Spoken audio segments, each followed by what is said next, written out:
Good morning dear students. हमने अभी ऑर्गेनोटिन compound का जो हमारा लास्ट वीडियो लेक्चर था उसमें ऑर्गेनोटिन कंपाउंड की प्रिपरेशन के बारे में डिस्कस किया। इसके बाद हमारे पास जो नेक्स्ट टॉपिक है ऑर्गेनोटिन कंपाउंड में हमारे पास है प्रॉपर्टीज़ कि उसकी क्या क्या प्रॉपर्टीज़ हैं। ऑर्गेनोटिन जो हमारे पास है ऑर्गेनोटिन कंपाउंड है उसकी प्रॉपर्टीज़ के बारे में हमें डिस्कस करना है। उसकी प्रॉपर्टीज़ के बारे में हमें डिस्कस करना है। प्रॉपर्टीज़ की अगर मैं बात करूं, जैसे हमारे ऑर्गेनोटिन कंपाउंड है, हमारे पास उसके डिफरेंट टाइप के डेरिवेटिव होते हैं, जैसे R4SN, R3SN, R2SNX2 या RSNX3, और हम इसको जनरली रिप्रेजेंट भी कर देते हैं और RNSNX 4-N डिफरेंट टाइप के हमारे पास डेरिवेटिव होते हैं। इसमें हमारे पास जैसे जो SnR2 है या SnAr2, ये ओलिगोमर्स होते हैं। ये किसमें रहते हैं? साइक्लिक ओलिगोमर्स होते हैं, साइक्लिक ओलिगोमर्स। और जो ऑर्गेनोटिन कंपाउंड्स होते हैं कलरलेस होते हैं, मोनोमरिक हैं, कलरलेस हैं। प्रॉपर्टीज की हम बात कर रहे हैं, कलरलेस, मोनोमरिक, वोलेटाइल लिक्विड है,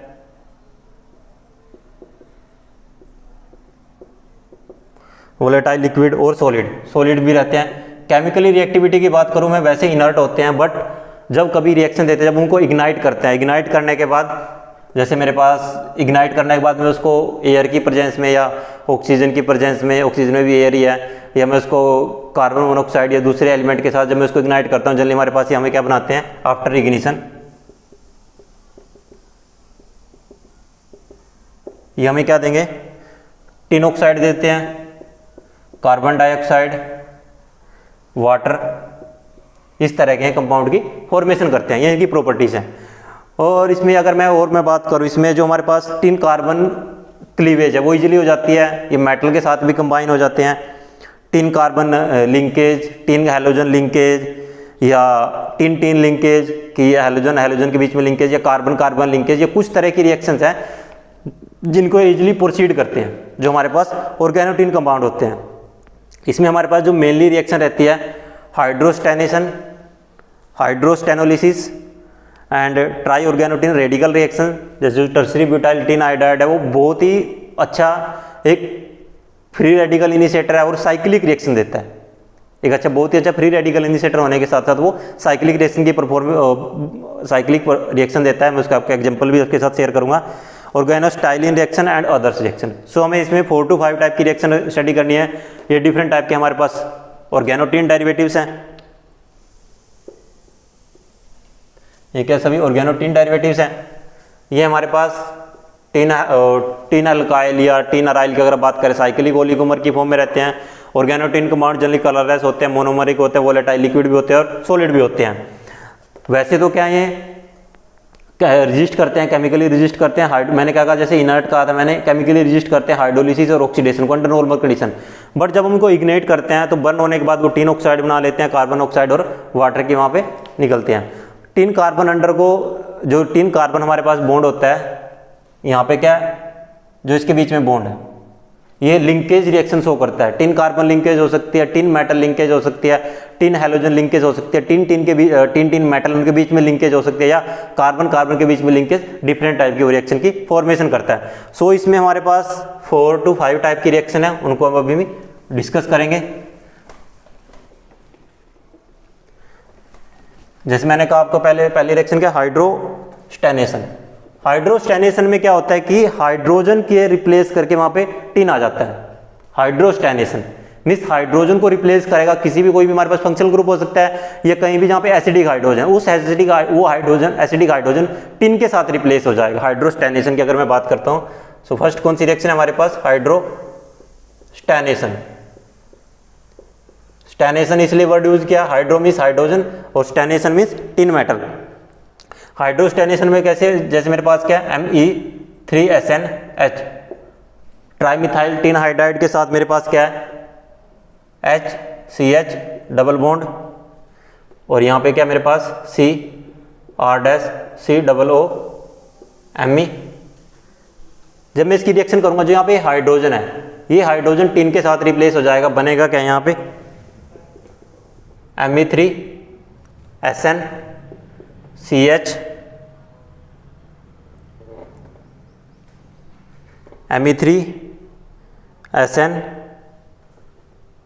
CH2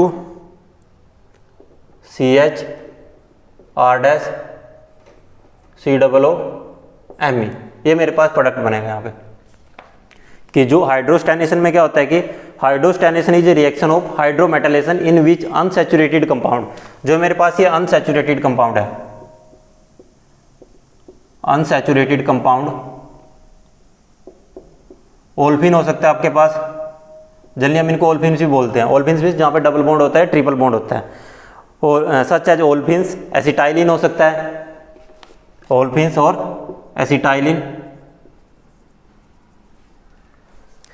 acetylene react with hydride, वो क्या करते हैं, अनसैचुरेटेड कंपाउंड या ओल्फिन्स और जो एसिटाइलिन है वो क्या करते हैं, हाइड्राइड के साथ रिएक्ट करते हैं।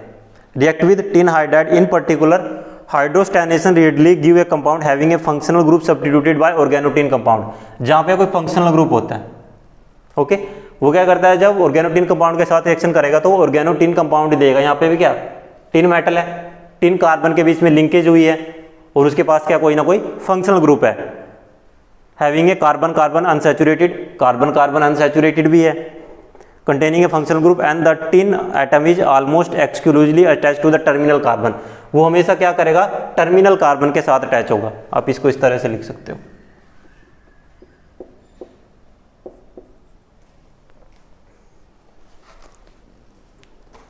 आप इसको इस तरह से लिख सकते हो यहाँ पे। और हाइड्रोस्टैनेशन रिएक्शन में कोई जरूरी नहीं है कि कार्बन कार्बन ही बॉन्ड हो सकता है, कहाँ पे, जहाँ पे कार्बन डबल बॉन्ड हो या कार्बन डबल बॉन्ड हो नाइट्रोजन हो, या नाइट्रोजन डबल बॉन्ड नाइट्रोजन हो, या nitrogen double bond C double bond S हो, थायोसाइनेट हो, या आइसोसाइनेट हो, आइसोसाइनेट, थायोसाइनेट, नाइट्रोजन हो गया, CN, जैसे CN जनरली हमारे पास जो बॉन्ड लिंकेज होते हैं आपको साइनाइड वगैरह मिल जाएगी, CO बॉन्ड कार्बोनिल वगैरह मिल जाएगी। मीन्स ये कोई जरूरी नहीं कि हाइड्रोस्टैनेशन रिएक्शन में जो हमारे पास कंपाउंड होगा यहाँ पे वो सिर्फ carbon carbon double bond carbon वाले के साथ ही रिएक्शन करेगा। अगर इस टाइप के भी वहाँ पे फंक्शनल ग्रुप हैं तब भी हमारे पास रिएक्शन होगी, तब भी हमारे पास वहाँ पे जो हाइड्रोस्टैनेशन रिएक्शन है वो वहाँ पे परफॉर्म होगी। सो ये थी हमारे पास हाइड्रोस्टैनेशन रिएक्शन में। आपको ध्यान रखना है क्या, हमारे पास अनसैचुरेटेड कंपाउंड के साथ जब आप रिएक्शन करोगे तो वहाँ पे जो हाइड्रोजन के साथ वो रिएक्शन देगा और जो डबल बॉन्ड है ये हाइड्रोजन यहाँ पे आ जाएगा, CH2 CH3 ये हमारे पास क्या होगा, फाइनल प्रोडक्ट होगा।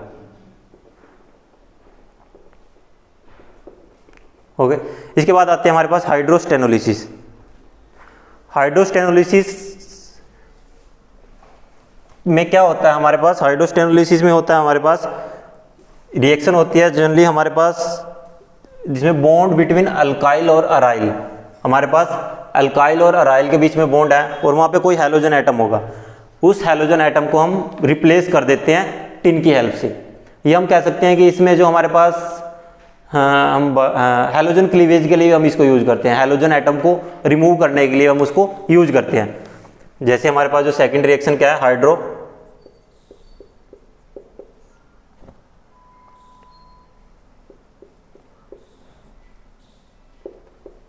स्टेनोलिसिस।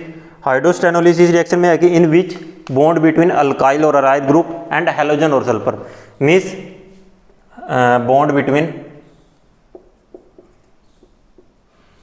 अराइल अल्काइल और अराइल अल्काइल का बॉन्ड किसके साथ होगा, हैलोजन के साथ हो सकता है और सल्फर, उसको हम क्लीवेज करने के लिए यूज कर देते हैं। इसको हम क्लीवेज करते हैं। क्लीवेज कैसे करते हैं, जैसे मेरे पास ये लगा लो आप CH3, मेरे पास CH3X है, ठीक है, और मैंने उसकी रिएक्शन की ट्राईब्यूटाइल टिन हाइड्राइड के साथ, तो ये क्या करेगा, इस बॉन्ड को यहाँ से क्लीवेज कर देगा CH3H प्लस, और यहाँ पे क्या बनेगा, टर्शियरी ब्यूटाइल टिन हाइड्राइड की यहाँ पे फॉर्मेशन हो जाएगी। ओके, अगर मेरे पास ऐसे ही इस तरह से कोई भी यहाँ पे SH है, और अब इसकी भी मैं रिएक्शन करता हूँ तब भी मेरे पास क्या होगा, यहाँ पे hydrogen plus tertiary butyl tin और यहाँ पे सल्फर आ जाएगा। ओके, सो इस रिएक्शन में वो कहना क्या चाहता है कि द बॉन्ड बिटवीन अराइल और अल्काइल, ये अल्काइल है ये अराइल है, और हैलोजन और सल्फर की the bond between alkyl aryl और हैलोजन सल्फर, यहाँ पे हैलोजन हो सकता है आपका और सल्फर हो सकता है, उनके बीच में बॉन्ड होगा। जब हम उसको tin tertiary butyl tin hydride के साथ करेंगे तो उसको रिड्यूस कर देगा, जो हैलोजन ग्रुप है वहाँ पे उसको इज क्लीव्ड रिडक्टिवली रिडक्शन हो जाएगा, means reductively by an organotin hydride. Organotin hydride reagent के साथ हम उसको क्या कर सकते हैं, वहाँ पे क्लीवेज कर सकते हैं। जैसे कि आपने देखा in particular hydrostannolysis is available for dehalogenation reaction of halide, हम उसको डीहैलोजनेशन के लिए यूज करते हैं। यहाँ पे किस तरह की रिएक्शन परफॉर्म हुई है, डीहैलोजनेशन।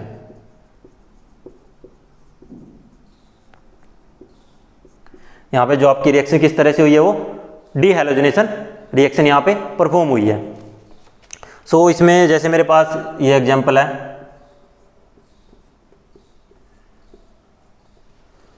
एक साइड मेरे पास यहाँ पे ब्रोमीन है और एक साइड मेरे पास यहाँ पे क्लोरीन है। जब मैंने टर्सरी ब्यूटाइल टिन हाइड्राइड के साथ इसकी रिएक्शन की, सो वो क्या करेगा, सिर्फ एक ही उसको क्लीव करेगा। ब्रोमीन का बॉन्ड क्या होता है, ज़्यादा वीक होता है एज कम्पेयर टू क्लोरीन की अगर मैं बात करता हूँ। तो यहाँ पे मेरे पास क्या बनेगा, टर्सरी ब्यूटाइल टिन ब्रोमाइड की यहाँ पे फॉर्मेशन हो जाएगी, मीन्स वो हैलोजन को क्लीव करेगा।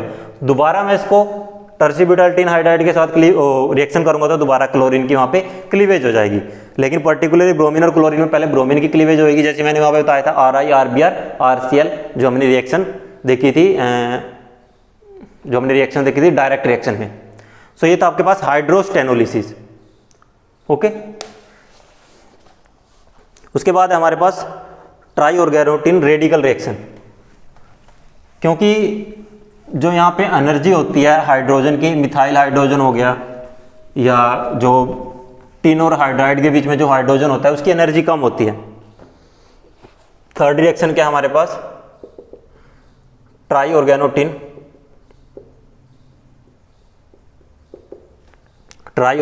Radical reaction.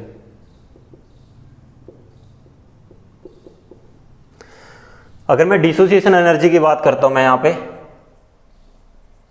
Me3CH और Me3CH3, ओके। हाइड्रोजन और जो मिथाइल है उसकी जो बॉन्ड डिसोसिएशन एनर्जी है यहाँ की वो है 104 किलोजूल पर मोल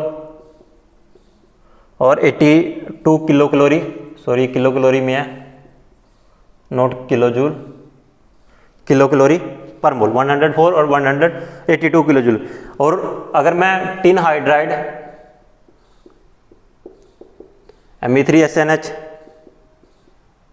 Me3SnCH3, क्योंकि आपके पास हाइड्रोजन हो सकते हैं, यहाँ पे मिथाइल हो सकता है, और यहाँ पे Me3SnSn Me3, क्योंकि आपके पास डाइमर भी हो सकते हैं। मैंने क्या कहा था, ओलिगोमर की फॉर्म में एग्जिस्ट करते हैं, जो SnR2 है वो ओलिगोमर की फॉर्म में एग्जिस्ट करता है। जो इसकी बॉन्ड डिसोसिएशन एनर्जी है यहाँ पे, दिस वन है 70, 65 एंड दिस वन है 63 किलो कैलोरी पर मोल, किलो कैलोरी पर मोल। तो जो बॉन्ड डिसोसिएशन एनर्जी है हमारे पास यहाँ पे R3SnCH3 और R3SnR3 की वीक है। इन दोनों के अगर हम बॉन्ड डिसोसिएशन एनर्जी को कंपेयर करें, जो मेरे पास यहाँ पे दो एटम है, इन दोनों की बॉन्ड डिसोसिएशन एनर्जी क्या 65 और 63। बॉन्ड डिसोसिएशन एनर्जी कम है तो मीन्स इजीली अगर मैं इनको थोड़ी सी एनर्जी प्रोवाइड करता हूँ तो यहाँ पे ब्रेक हो जाएंगे, और ब्रेक होने के बाद यहाँ पे क्या बनाते हैं, रेडिकल की फॉर्मेशन होती है। इनकी एनर्जी ज़्यादा है, ट्राईमिथाइल कार्बन है जो यहाँ पे मिथेन है, ठीक है, यहाँ पे क्या टेट्रामिथाइल मीथेन है, क्योंकि जो मीथेन के चारों हाइड्रोजन से यहाँ पे उनको क्या रिप्लेस किया, मिथाइल ग्रुप से रिप्लेस किया, यहाँ पे 3 हाइड्रोजन को मिथाइल से रिप्लेस किया और एक हाइड्रोजन एच है। तो इनकी एनर्जी ज़्यादा है एज कम्पेयर टू, इनकी एनर्जी क्या कम है। तो इससे क्या क्लियर होता है कि जो हमारे पास ऑर्गेनोटिन कंपाउंड है वो रेडिकल की फॉर्म में रिएक्शन देते हैं। देयरफॉर बाय लाइट रेडिएशन और in presence of radical initiator these compound yield easily R3SN radical. Means अगर मेरे पास जैसे ये है, इसकी मैं बात कर रहा हूँ R3SN SnR3, अगर मैं इसमें इसको फोटो लाइट की प्रेजेंस में, क्योंकि एनर्जी कम है, एनर्जी कम होने से ये क्या होगा, इजिली रेडिकल की फॉर्म में वहां पे ब्रेक हो जाएगा, वहां पे इजिली क्या करेगा, वो रेडिकल की फॉर्मेशन कर देगा। उसके बाद क्या होगा, जैसे अगर मेरे पास कोई रेडिकल इनिशिएटर है, टर्सरी ब्यूटाइल ऑक्साइड, मैंने एक रेडिकल इनिशिएटर लिया, वो भी क्या करेगा, इसको इजिली R3SN SnR3 यहाँ पे इस तरह से, तो ये क्या होगा, butyl oxide SnR3 plus R3SN radical. Okay, और जो ये रेडिकल बनता है यहाँ पे R3SN रेडिकल प्लस RX, वो क्या करेगा, R3SNX प्लस R रेडिकल बनाएगा। ये इसको भी क्लीवेज कर देगा, ट्राई अल्काइल टिन हैलाइड बनेगा और साथ में अल्काइल रेडिकल की वहाँ पे जनरेशन होगी। सो मेनली मेरे कहने का मतलब क्या है कि इन दोनों की एनर्जी क्या यहाँ पे लो है। जब इन दोनों की एनर्जी यहाँ पे लो है तो इनको मैं इजीली रेडिकल में ब्रेक कर सकता हूँ, रेडिकल की फॉर्म में। रेडिकल की फॉर्म में मुझे इनको ब्रेक करने के लिए या तो मैं लाइट की यूज कर सकता हूँ, ओके, या मैं कोई रेडिकल इनिशिएटर यूज कर सकता हूँ। This one act as an radical initiator. आपके पास कुछ भी हो सकता है रेडिकल इनिशिएटर। मैं रेडिकल इनिशिएटर की प्रेजेंस से भी रेडिकल जनरेट कर सकता हूँ, या मैं फोटो लाइट की हेल्प से भी वहाँ पे रेडिकल जनरेट कर सकता हूँ। और जो रेडिकल जनरेट होगा उसको हमें आगे फर्दर हम डीहैलोजनेशन या हम हैलोजन की क्लीवेज करने के लिए यूज करते हैं। सो ये थी हमारे पास ट्राई ऑर्गेनोटिन रिएक्शन। मैं आपको इसमें एक एग्जांपल कराता हूँ। ये क्वेश्चन जो हमारे पास आया हुआ है, ये दिसंबर 2013 में पूछा गया है नेट JRF में 4 मार्क्स का क्वेश्चन आया हुआ है। मैं एक बार इसको आपको कराता हूँ कि किस तरह से जो हमारे पास टर्सरी ब्यूटाइल टिन हाइड्राइड होता है वो एज ए रेडिकल इनिशिएटर का काम करता है। क्वेश्चन है हमारे पास ये, जो अभी मैं क्वेश्चन डिस्कस करूंगा, ये नेट JRF दिसंबर 2013 का क्वेश्चन है।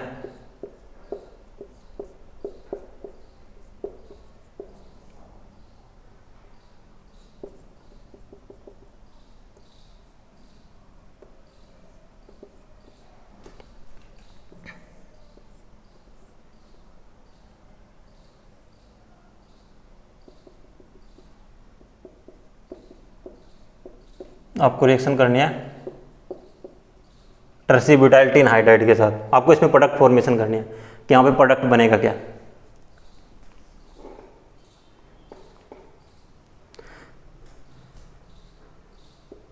यहाँ पे हाइड्रोजन है, तो टर्सरी ब्यूटाइल टिन हाइड्राइड की प्रेजेंस में क्या होता है, रेडिकल इनिशिएट होता है। वो रेडिकल क्या करेगा, इसके साथ कंबाइन होगा। टर्सरी ब्यूटाइल टिन हाइड्राइड क्या करेगा, हमें क्या देगा, butyl 3 SN radical plus H radical. और जो ये है यहाँ पे, ये इसके साथ रिएक्शन करेगा। इसे मैं लिख रहा हूं,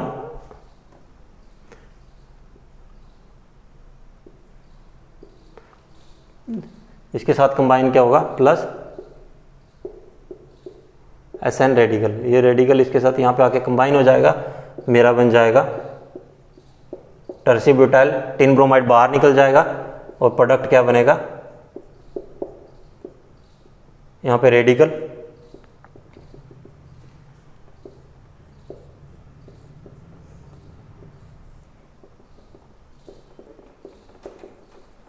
एक छोटी सी चीज और मैं यहाँ पे ऐड करना चाहता हूं कि जो टर्सरी ब्यूटाइल टिन हाइड्राइड है वो हमेशा 5 मेंबर्ड रिंग की फॉर्मेशन करता है। जब भी वो साइक्लाइजेशन करता है, साइक्लाइजेशन में वो हमेशा 5 मेंबर्ड साइक्लिक रिंग की फॉर्मेशन करेगा। इस चीज का आपको ध्यान रखना है कि tertiary butyl tin hydride, organic के पॉइंट ऑफ व्यू से मैं बता रहा हूँ, या आप इसकी एक एप्लीकेशन समझ लो इसको, कि tertiary butyl tin hydride always if there is possibility of cyclisation then it always give 5 membered 5 membered ring की वहां पे फॉर्मेशन होगी।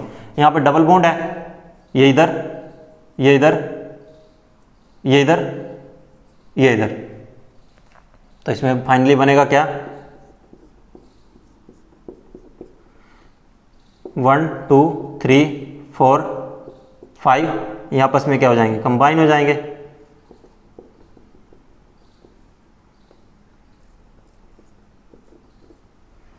यहाँ पे डबल बॉन्ड आ जाएगा, ये इधर और ये इधर, C double bond O ET, यहाँ पे रेडिकल बन जाएगा।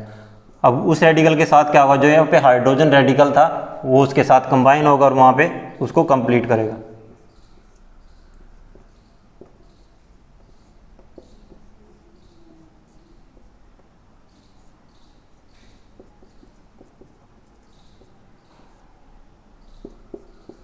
ये हमारे पास रिएक्शन होती है। सो जैसे मैंने कहा कि ऑर्गेनोटिन कंपाउंड है जो हमारे पास, वो सिर्फ हेलोजन को रिडक्टिवली क्लीवेज करेगा, टिन सल्फर को रिडक्टिवली वहाँ पे क्लीवेज करेगा। सो उसका मतलब ये नहीं है कि सिर्फ रिएक्शन वहाँ पे कंप्लीट हो गई। ओके, उसमें हमारे पास बहुत डिफरेंट टाइप की ऑर्गेनिक में रिएक्शन होती है कि मॉलिक्यूल क्या था और हमारे पास फाइनल प्रोडक्ट देखो क्या बना। यहाँ पे ये हमारे पास फाइनल प्रोडक्ट की फॉर्मेशन हुई है।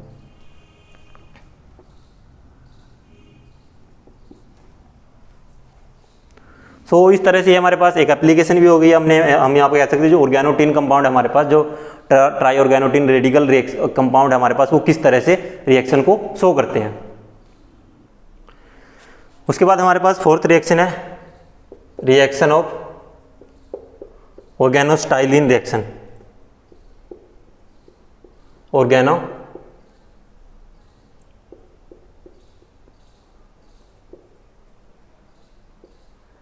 ऑर्गेनोस्टाइलिन्स में हमारे पास क्या होता है, divalent organotin compounds represented by R2SN and the compound of which R is alkyl, aryl, R labile, but the organic group so in equation below are stable. ये कुछ नहीं, आप इसमें देखो हमारे पास होता क्या है, जैसे मेरे पास ये है 2Me3Si twice CHLi, alkyl lithium compound है मेरे पास। इसको मैंने टिन हैलाइड के साथ, मैं इसको रिएक्शन करता हूँ तो टिन हैलाइड के साथ 0 डिग्री सेल्सियस पे इथर मेरे पास क्या यहाँ पे जो सॉल्वेंट है, ये क्या हो जाएगा यहाँ पे जो मिथाइल ग्रुप है वहाँ पे टिन से वो रिप्लेस हो जाएगा। मेरे पास बनेगा क्या 2CH3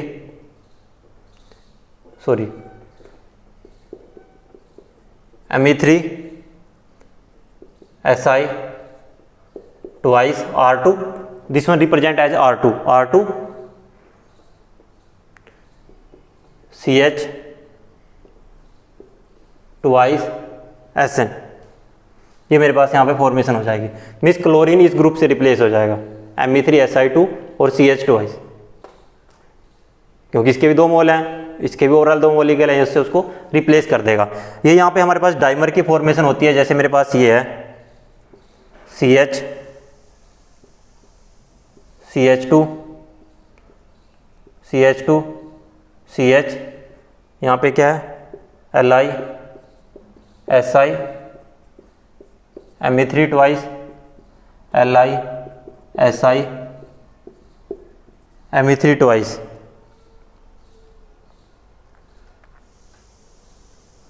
प्लस SnCl2। रिएक्शन होगी -100 to 0 डिग्री सेल्सियस पे इथर की प्रेजेंस में रिएक्शन होगी। क्या होगा यहाँ पे साइक्लाइज हो जाएगा, यहाँ पे क्या हो जाएगा, साइक्लाइज हो जाएगा। साइक्लाइज किस तरह से होगा, पहले यहाँ पे चलो मैं आपको दिखा देता हूँ। यहाँ पे मेरे पास ये क्या होगा, साइक्लाइज हो जाएगा। और साइक्लाइज होने के बाद ये क्या बनाएगा, यहाँ पे क्या होगा SN आ जाएगा इन दोनों के बीच में, और यहाँ पे SiMe3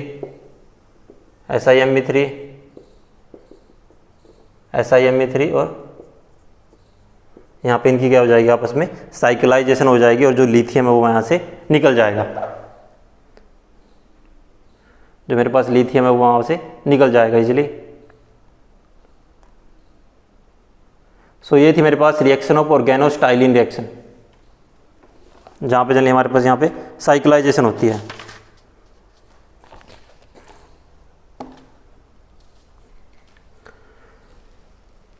इसमें जो हमारी मेन रिएक्शन थी वो यही थी, हाइड्रोस्टैनेशन, इसमें organostannolysis, reaction with tri organotin radical reaction and reaction of organostannylene. ये 4 तरह के हमारे पास रिएक्शन थे इसमें, जो मेन इंपॉर्टेंट रिएक्शन है। इसके बाद आता है इसके हम बॉन्डिंग और स्ट्रक्चर की हम इसमें बात करेंगे। बॉन्डिंग और स्ट्रक्चर की बात करूँ, जैसे हमारे पास टिन क्या है, टिन कार्बन के ग्रुप, कार्बन के उसका एलिमेंट है, कार्बन, सिलिकॉन, जर्मेनियम, टिन। तो कार्बन की हमारे पास जनरली यहाँ पे 2 वैलेंसी भी रहती है और 4 भी रहती है, जैसे मैंने आपको R2SN भी दिखाया और R4SN भी दिखाया। अगर मैं बॉन्डिंग और स्ट्रक्चर की बात करूं, बॉन्डिंग एंड स्ट्रक्चर, जो हमारे पास टिन है वो डाइवैलेंट भी बनाता है और टेट्रावैलेंट भी बनाता है। टिन क्या करता है, दोनों तरह कंपाउंड बनाता है, टेट्रावैलेंट भी और डाइवैलेंट भी।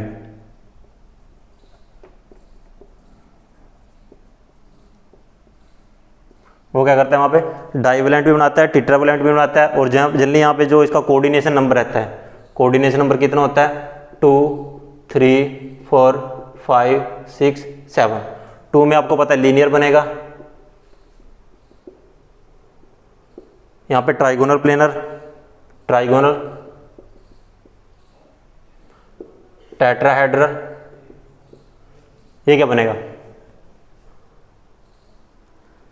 ट्राइगोनल बाइपिरामिडल,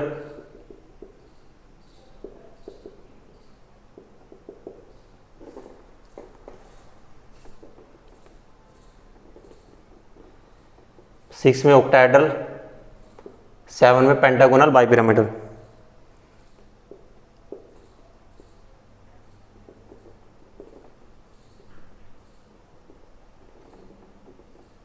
सो ये इसकी ज्योमेट्रीज हो सकती हैं, 2 में लीनियर हो सकता है, 3 में ट्राइगोनल प्लेनर हो सकता है, 4 में टेट्राहेड्रल हो सकता है, अगर 5 होगा तो वहाँ पे ट्राइगोनल बाइपिरामिडल हो सकता है, 6 में ऑक्टाहेड्रल हो सकता है, 7 में क्या हो सकता है, पेंटागोनल बाइपिरामिडल हो सकता है। जनरली हमारे पास जो ऑर्गेनोस्टाइलिन है वो पॉलीमराइज हो जाते हैं, बट बल्कि जब सब्स्टिट्यूएंट बल्कि अल्काइल ग्रुप होगा तो उस केस में पॉलीमराइजेशन नहीं होगी, वहाँ पे वो 3 कोऑर्डिनेशन कोई भी वहाँ पे कंपाउंड की फॉर्मेशन हो जाएगी। और जिनके स्ट्रक्चर रहते हैं वो जनरली डाइवैलेंट भी रहते हैं। जो डाइवैलेंट हमारे पास कंपाउंड है वो लीनियर स्ट्रक्चर भी बनाता है, वो लीनियर स्ट्रक्चर नहीं बनाता। जो डाइवैलेंट हमारे पास कंपाउंड है, 2 में ज्योमेट्री डाइवैलेंट हो लीनियर हो सकती है, बट वो लीनियर ना बना के बैंड स्ट्रक्चर की फॉर्मेशन करता है, बैंड स्ट्रक्चर। जैसे हमारे पास इसमें है, हमारे पास इसमें है स्टेनोसिन। स्टेनोसिन हमारे पास क्या होते हैं, Cp2SN कि टिन के साथ 2 रिंग होते हैं, यहाँ पे टिन मेटल होगी, जो Cp इसके साथ लिगेंड है वो बेंट फॉर्म में है, यहाँ पे जो बॉन्ड एंगल है इसका यहाँ पे वो अल्फा, जो अल्फा बॉन्ड एंगल है यहाँ पे इसका,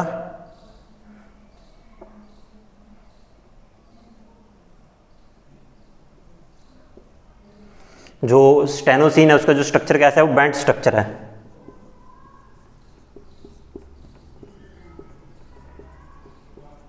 स्ट्रक्चर कैसा है, बैंड।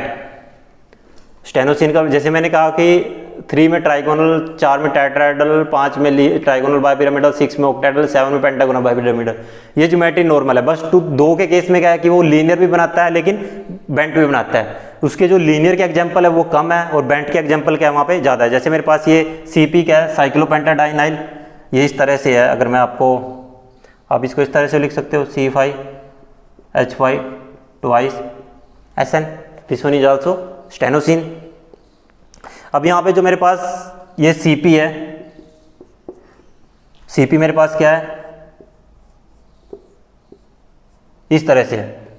यहाँ पे हाइड्रोजन, हाइड्रोजन वो उसके साथ बॉन्डेड है, वो अलग बात है। अब यहाँ पे जो ये हाइड्रोजन है,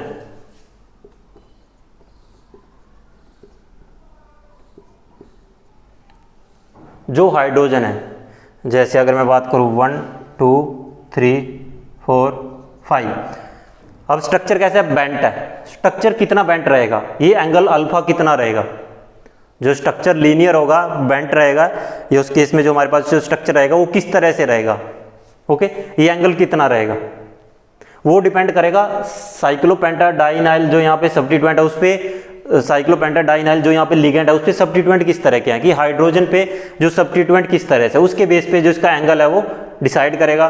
तो Cp मैंने यहाँ पे लिखा है, और जो यहाँ पे CpSn Cp है, इसके बीच में जो अल्फा एंगल कितना है। अगर हाइड्रोजन है सभी, हाइड्रोजन केस में तो क्या रहेगा, वो फुली बेंट रहेगा, क्योंकि हाइड्रोजन केस में कुछ भी स्टीरिक हिंड्रेंस नहीं रहेगी। स्टीरिक हिंड्रेंस नहीं की तो जो बॉन्ड एंगल है वो ओपन अप नहीं होगा।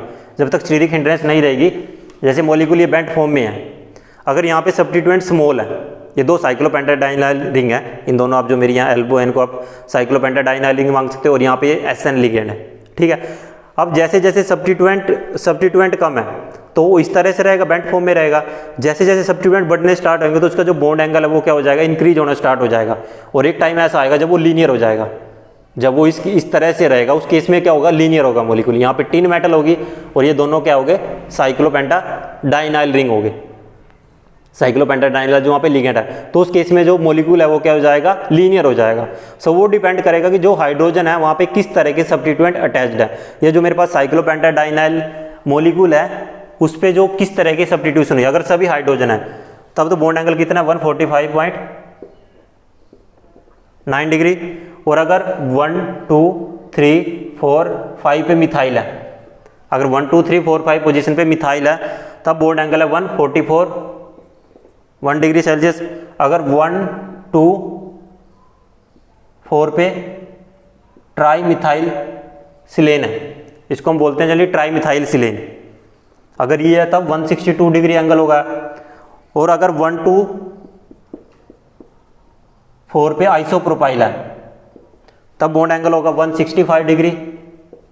और अगर सभी हाइड्रोजन एटम को मैं फिनाइल से रिप्लेस कर देता हूं, अगर 1 2 3 4 5 अगर सभी के पास फिनाइल है तब बॉन्ड एंगल कितना हो जाएगा, 180 डिग्री सेल्सियस हो जाएगा।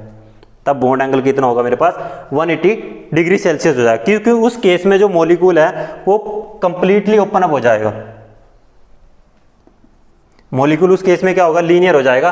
क्योंकि यहाँ पे जो जैसे मैंने कहा था हाइड्रोजन है तो इस तरह से बॉन्ड एंगल है, मैंने उनको मिथाइल से रिप्लेस किया, इस तरह से थोड़ा ओपन हो गया, बॉन्ड एंगल क्या हो गया वहाँ पे इंक्रीज, बॉन्ड एंगल क्या हो गया वहाँ पे थोड़ा सा डिक्रीज हो गया। मैंने जब उसको ट्राई मिथाइल सिलेन से रिप्लेस किया, बॉन्ड एंगल थोड़ा ऐसा हो गया। और जब मैंने उसको आइसोप्रोपाइल से रिप्लेस किया, बॉन्ड एंगल थोड़ा इस तरह से हो गया। और जब मैंने उसको फाइनली फिनाइल से रिप्लेस करने के बाद क्या होगा, मॉलिक्यूल लीनियर हो जाएगा, जो इनके बीच में बॉन्ड एंगल है वो कितना हो जाएगा यहाँ पे 180 डिग्री सेल्सियस होगा। 180 डिग्री सेल्सियस होगा तो जो लिगेंड है वो दोनों इस तरह से हैं, बिल्कुल एक दूसरे के लीनियर में रहेंगे वो। सो इस तरह से जो हमारे पास ऑर्गेनोटिन कंपाउंड है उनका जो बॉन्डिंग और स्ट्रक्चर है वो इस तरह से है कि लीनियर स्ट्रक्चर कब होगा, बेंट स्ट्रक्चर कब होगा। स्टेनोसिन एग्जांपल से हमने देखा कि the present of the substituent on the cyclopentadienyl ring या साइक्लोपेंटाडाइनाइल लिगेंड पे कि सब्स्टिट्यूएंट किस तरह के हैं, कि जो हमारे पास Cp लिगेंड है उस पर सब्स्टिट्यूएंट किस तरह के हैं, उस पर हमारे पास जो बॉन्ड एंगल है वो अल्फा वो डिपेंड करेगा। और बॉन्ड एंगल अल्फा इंक्रीज करेगा डिक्रीज करेगा वो डिपेंड करेगा डायरेक्टली सब्स्टिट्यूएंट पे। सो ये था हमारे पास जो वीडियो लेक्चर था, इसमें हमने डिस्कस किया हमारे पास जो ऑर्गेनोटिन कंपाउंड था उसकी हमने प्रॉपर्टीज और बॉन्डिंग एंड स्ट्रक्चर डिस्कस किया। सो आई होप ये आपको समझ में आया होगा। So thank you for watching the video.